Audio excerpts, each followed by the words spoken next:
internautes, j'espère que vous allez bien.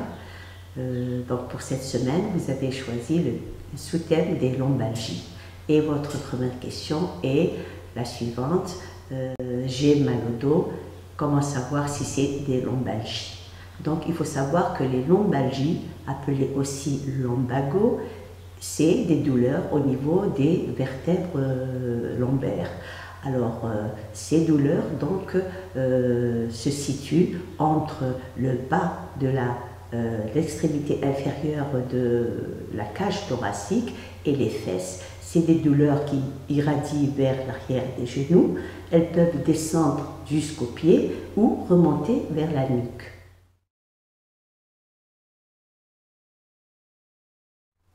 Pour la deuxième question, donc vous avez fait un faux mouvement et vous avez été bloqué du dos pendant une semaine. Vous voulez savoir ce qu'il faut faire pour ne plus avoir cette douleur. Alors, il faut savoir que les lombalgies qui durent moins de 4 semaines sont des LCA, c'est-à-dire des lombalgies communes aiguës. Celles qui durent plus de 3 mois sont des lombalgies communes chroniques. Et entre les lombalgies communes aiguës et les lombalgies communes chroniques, c'est des lombalgies communes subaiguës. Et c'est justement pendant cette phase de lombalgie commune subaiguë qu'il faudrait donc intensifier le traitement. Par contre, il faut savoir que 80% de personnes, c'est-à-dire à peu près 4 personnes sur 5, présentent des épisodes de lombalgie, ne serait-ce qu'une seule fois dans leur vie. Donc, ces lombalgies sont en général symptomatiques, mais elles disparaissent d'elles-mêmes sans même avoir recours à un traitement spécifique. Dans votre cas, un traitement symptomatique accompagné d'une hygiène de vie pourra vous soulager.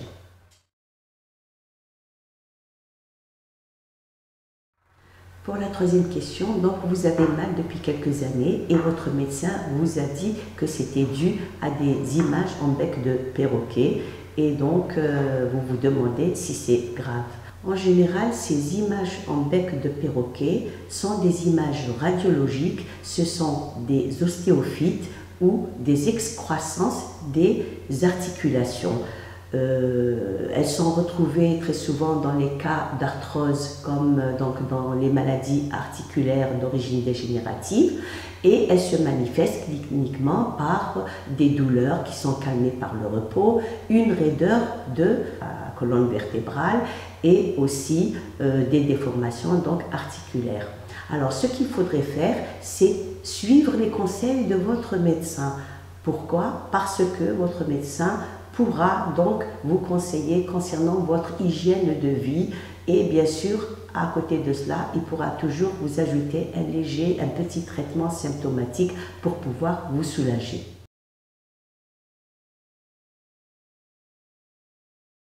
Quatrième et dernière question, donc c'est quoi le traitement des lombalgies? Alors, avant de traiter des lombalgies, il faudrait d'abord connaître la cause. La cause pourrait être donc tumorale, une hernie discale, post-traumatique, arthrosique, génétique. Donc, on doit d'abord faire un diagnostic et connaître la cause. Après, il y a les traitements donc médicaux. Le traitement symptomatique repose toujours sur la prise d'anti-inflammatoires non stéroïdiens, dentalgiques, comme par exemple le paramol, le tramadol, le niflumène, les myorelaxants aussi, et parfois même on a recours à des infiltrations de corticoïdes. Aussi des séances de mésothérapie pourraient vous soulager, un traitement kinésithérapique aussi, de la chaleur locale comme les infrarouges, etc. Pour l'hygiène de vie, donc c'est la prévention. Là, il faudrait surtout axer sur le surpoids, donc l'obésité, éviter de porter aussi des charges lourdes, choisir un bon matelas de qualité, aussi éviter les sièges mous, se tenir toujours droit quand on s'assied, éviter de porter son bébé sur les bras plutôt dans le dos à la péruvienne comme le faisaient nos grands-mères. Aussi, penser à prendre une douche chaude ou tiède après un effort. Et bien sûr, donc toutes ces mesures-là aident, et bien sûr la pratique du sport aussi. Donc toutes ces mesures aident à soulager vos symptômes. Alors voilà, chers amis internautes, nous arrivons à la fin de notre rubrique CLMT. Vous avez été nombreux à nous suivre, continuez à le faire, mais en attendant, donc, protégez-vous, sortez masqués et aussi n'oubliez pas de garder le sourire. À bientôt.